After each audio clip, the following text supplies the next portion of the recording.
Preston Hollow has the land, it has the wealth, it has the interest for great architecture. When the National Convention of the American Institute of Architects came to Dallas for their annual convention, the Dallas chapter of architects asked me if I would lead a tour for their fellows. We spent most of our time in Preston Hollow because this is where the great architects were able to find the land and the sites and the topography to design great houses.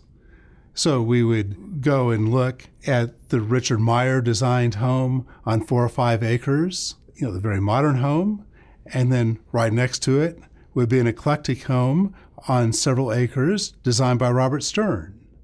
And then around the corner, Edward Leonard B. Barnes, that designed the Dallas Museum of Art, or the best house that Edward Durrell Stone ever designed on Meadowbrook.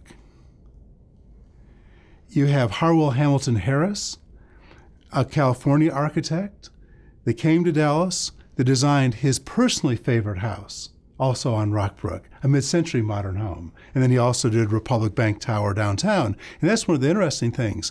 These architects, like Philip Johnson, would be designing skyscrapers downtown, but then they would go out to Preston Hollow and design homes. So we're getting the benefit of the businesses or the museums bringing great architects to town, but then they'd fall in love with Dallas and decide to design a residence or two while they were there. Frank Lloyd Wright, he designed the Dallas Theater Center, and then he also designed the largest residence he ever built in Preston Hollow. One of my favorite houses was the house designed by Maurice Fazio in 1939. He had been voted the best architect in New York in the 20s. He followed Meisner in Palm Beach. And then in 1939, he designed the Crespi Estate on over 20 acres that was the most important house built in the 30s across the nation.